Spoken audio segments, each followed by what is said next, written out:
আসসালামু আলাইকুম এভরিওয়ান। কি অবস্থা সবার? আশা করি সবাই ভালো আছেন, সুস্থ আছেন, সুন্দর আছেন। আমিও আলহামদুলিল্লাহ ভালো আছি। ওয়েলকাম টু মাই চ্যানেল যেখানে আমি নিজে শিখি এবং আপনাদেরকে শেখাই। সো আগের ভিডিওতে আমরা অনেক কিছু করছিলাম অ্যান্ড দিস ইজ হয়তোবা ৫ নাম্বার ভিডিও নাকি ৪ নাম্বার ভিডিও আমি জানি না। তো আজকে আমরা আরো ইম্পোর্টেন্ট কিছু জিনিসপাতি দেখব। দেখা যাক আমি আপনাদেরকে কি করাইতে পারি। একটু আপডেট দিয়ে নেই যে আমি কোন পর্যন্ত করছিলাম। সো আমি আমার এই গেমটাতে রান হওয়ার পর আমি আমার গেমের এই স্নেইলটাকে মুভ করছিলাম এবং আমার প্লেয়ারটা আছে ভাসমান অবস্থায়, আমার স্নেইলটাও ভাসমান অবস্থায় আছে। বাট একটু গেম একটা ভাব আসতেছে যে আমি এখানে একটা গেম তৈরি করতেছি অ্যান্ড আমার স্নেইলটা মুভ করতেছে, এখানে গিয়ে আবার রিপিট সে ফিরে আসতে পারতেছে। সো এটা খুবই বেসিক একটা জিনিস। অ্যান্ড এখন আমি আপনাদেরকে আরো একটা বেসিক জিনিস শেখাবো, যেটার কথা আমি আরো আগের কোনো এক ভিডিওতে বলছিলাম। যে ভিডিওতে বলছিলাম যে আসলে ফ্রেম রেট জিনিসটা কিভাবে কাজ করে। সো ফ্রেম রেটের জন্য আমি সবার প্রথমে একটু উপরে চলে যাই। উপরে গেলে দেখতে পারবো যে এখানে আমি একটা ক্লক নামে অবজেক্ট তৈরি করছিলাম, যেটা আসলে pygame.time.clock ক্লাসটাকে অ্যাক্টিভেট করতেছে। অ্যান্ড দেন সেই ক্লক অবজেক্টটার একটা ফাংশন যেটা হচ্ছে টিক, এটার ভেতরে আমি 60 লিখছিলাম। এটার কাজ হচ্ছে যে এই যে হোয়াইল লুপটা আছে, এটা প্রতি সেকেন্ডে যেন 60 বার হাইয়েস্ট লুপ চালাইতে পারে, সেটার ওয়ে হচ্ছে clock.tick। এটাকে আমি একটু কমায় দিয়ে দেখি, যেমন 60 বদলে আমি এখানে 1 দিলাম, কি হয়? অ্যান্ড 1 দিলে প্রতি সেকেন্ডে দেখতে পারবো 1 সেকেন্ড পর পর আমার স্নেইলটা 4 পিক্সেল করে সামনের দিকে আগায় যেতেছে। আমি এখানে 1 এর বদলে 20 দিয়ে দেখতে পারি।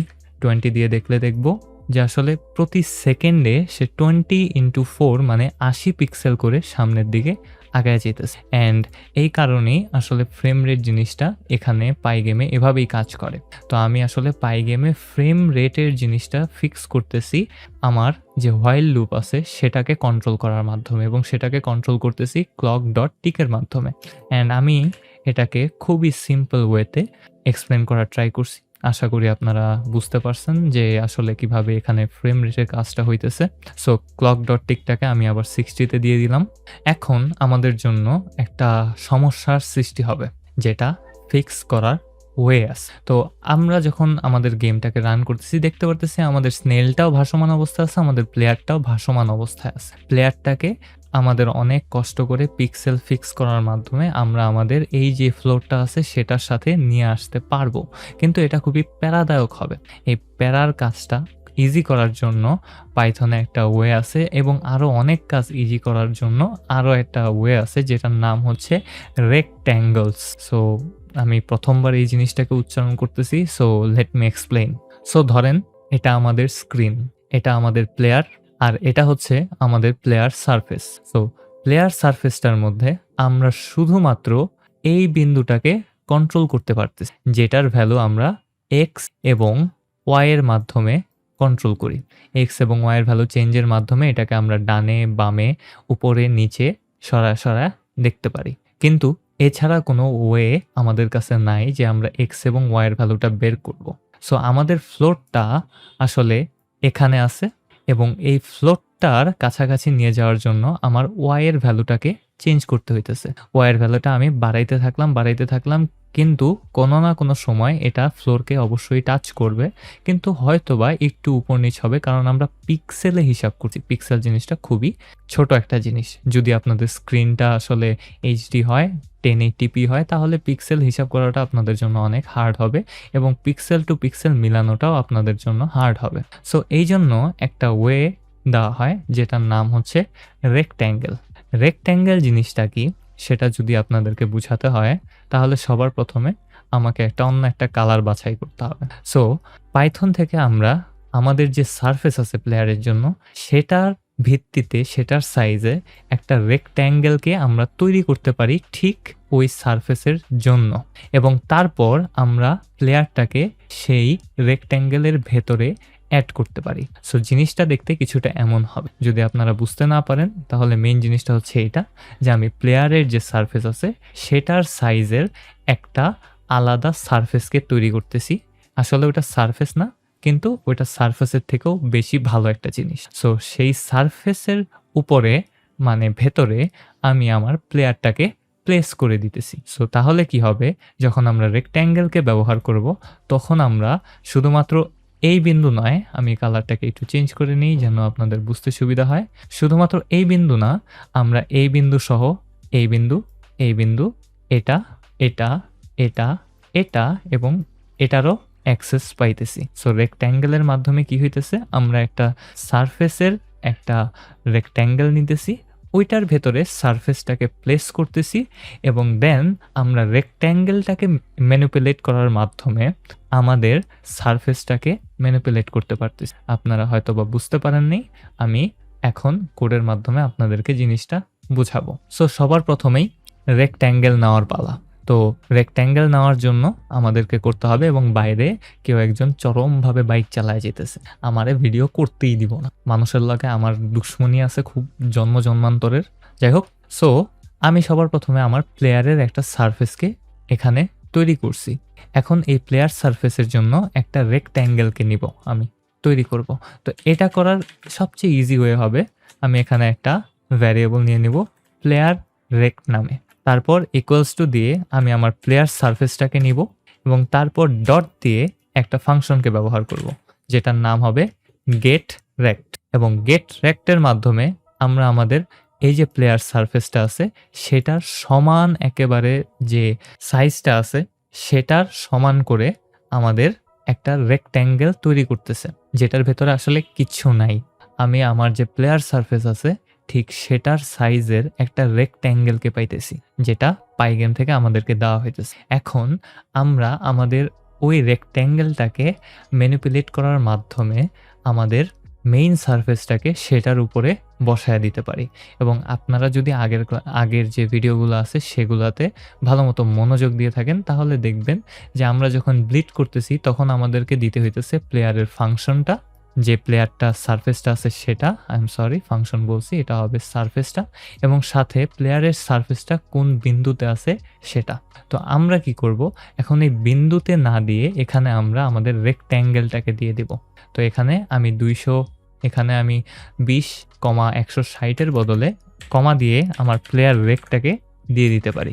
সো প্লেয়ার রেকটাকে আমি যখন এখানে দিয়ে দিব, এখন যদি আমি রান করি তাহলে দেখতে পারবো প্লেয়ার রেক্টের কারণে এটা সবার উপরে চলে গেছে, এবং এটা হওয়ার পিছনে কারণ হচ্ছে বাই ডিফল্ট যে রেক্ট্যাঙ্গেলটা আমি পাইছি সেটার যে পজিশন সেটা হচ্ছে 0,0, অ্যাগেন যে সেটার পজিশনটা 0,0-তে আছে। কিন্তু এখন চাইলে আমরা যদি আরেকবার আমার যেই বাজে প্রেজেন্টেশনটা আছে সেটাকে দেখি তাহলে আমরা দেখব শুধুমাত্র এই বিন্দু না, আমরা এটা এটা এটা এটা এটা এটা এটা সবগুলার একটা অ্যাক্সেস পাইতেছি। তো এই বিন্দুগুলার এক একটার আলাদা আলাদা নাম আছে।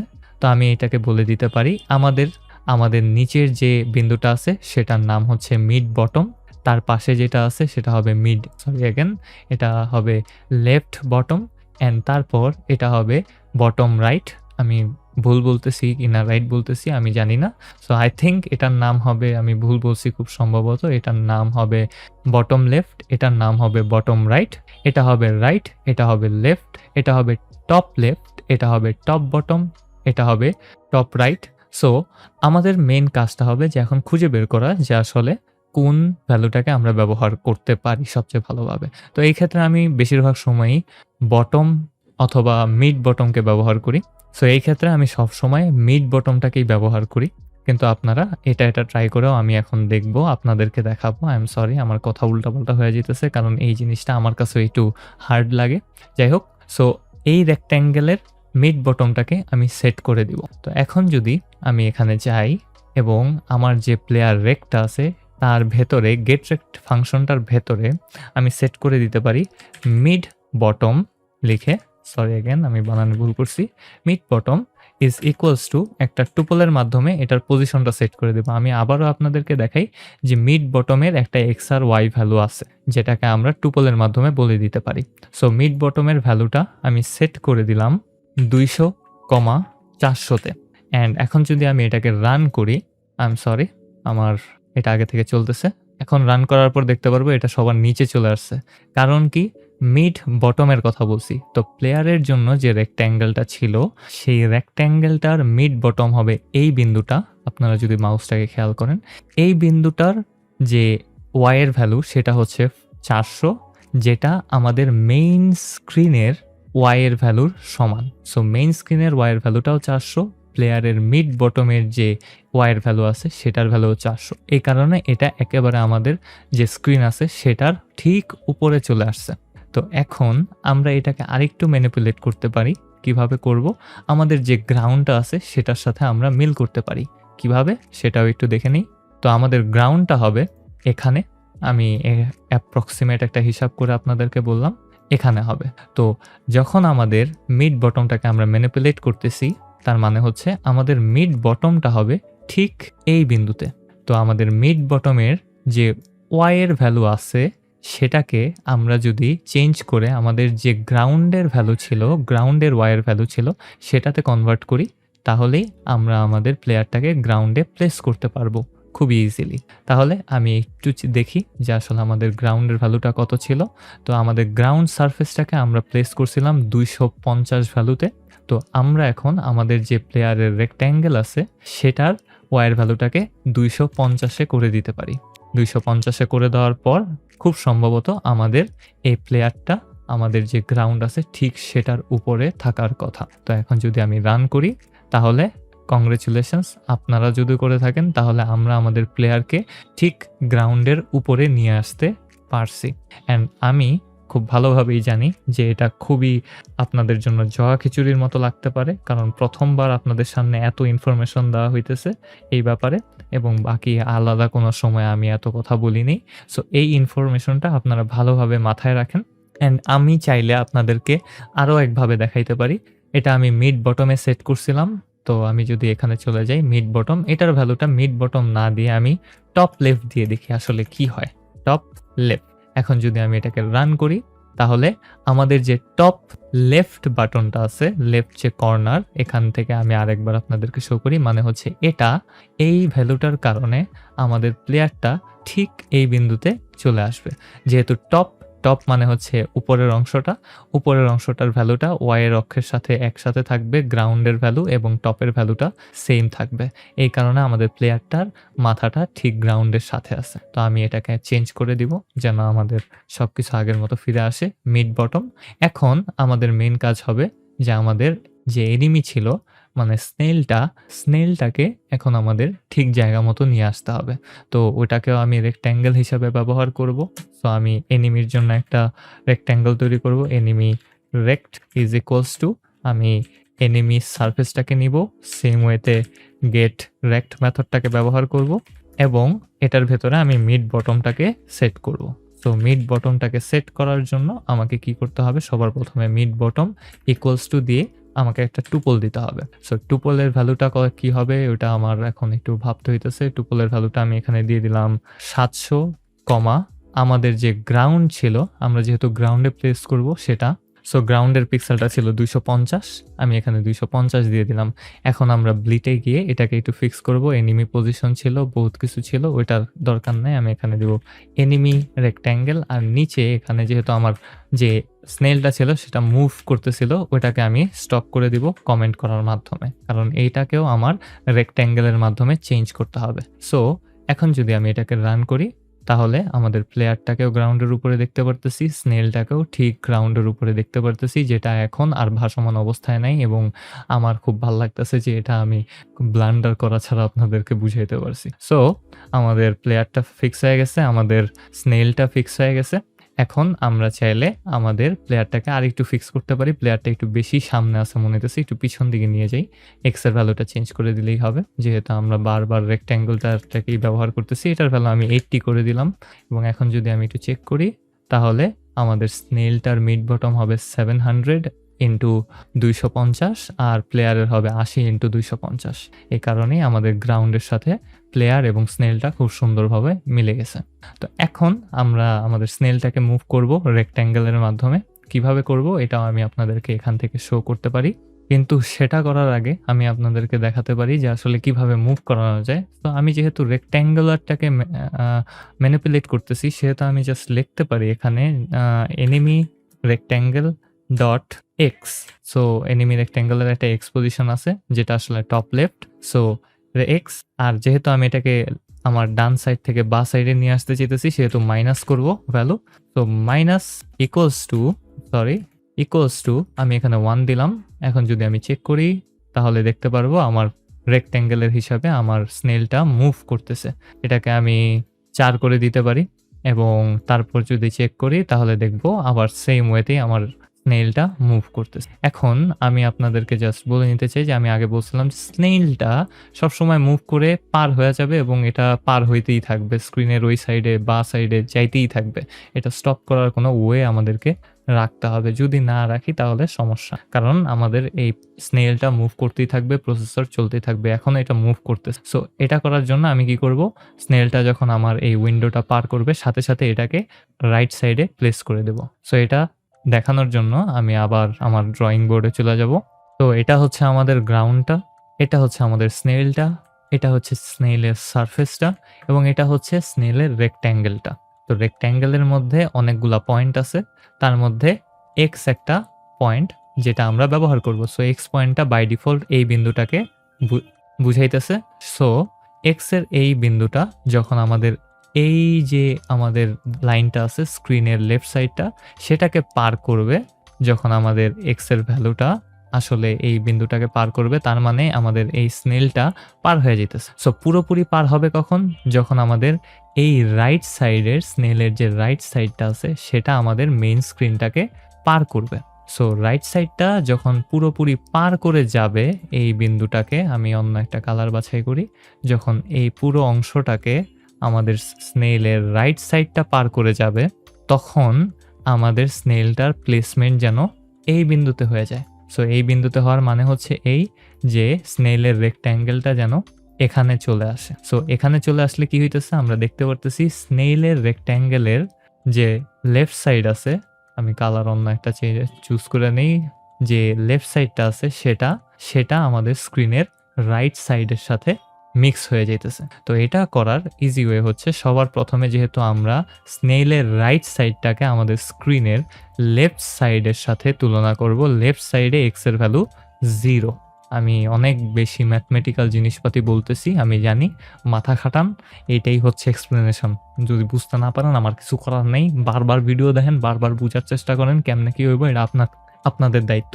সো লেফট সাইডটা যেহেতু স্ক্রিনের রাইট সাইডকে পার করে যাবে, রাইট সাইডে এক্স এর ভ্যালু 0, স্ক্রিনের এক্স এর ভ্যালু 0, সেহেতু আমি আরেকবার আমাদের কোডে ফিরে যাব এবং কোডে ফিরে যাওয়ার পর আমি এখানে লিখব ইফ এনিমি ডট রাইট, যেহেতু আমি রাইট সাইডের ভ্যালুটাকে খুঁজতেছি, তো এনিমি রেক্ট ডট রাইটের মধ্যে এনিমির রাইট সাইডের ভ্যালুটা আছে, is less than equals to 0।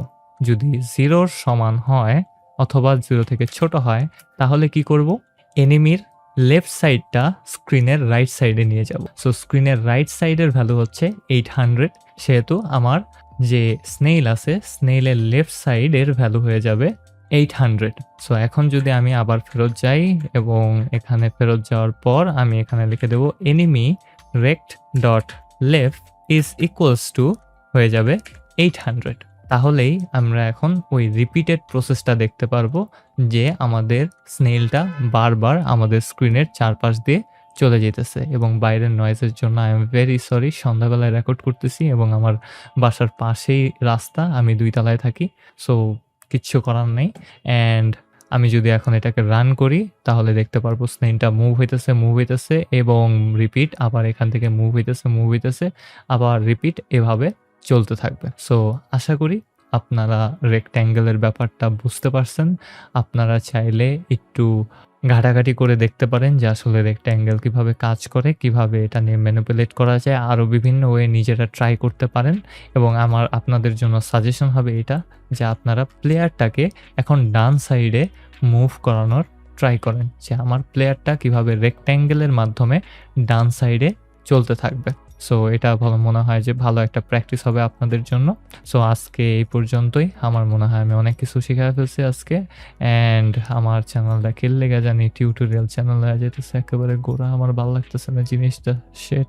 Okay, sadness হচ্ছে এরকম যে আমার কাছে কোনো প্ল্যান নেই। সো যদি ভিডিওটা ভালো লাগে তাহলে একটা লাইক করবেন, একটা কমেন্ট করবেন, একটা সাবস্ক্রাইব করবেন, কারণ সাবস্ক্রাইব করলে আমার ভালো লাগে, আমার মনে শান্তি লাগে। অ্যান্ড আমি স্যাড তো আ বাইরের আওয়াজ যাইতেছে না। আমার মেজাজ খারাপ লাগতেছে। ওকে, যাই হোক। সো আজকে এই পর্যন্তই। See you letter.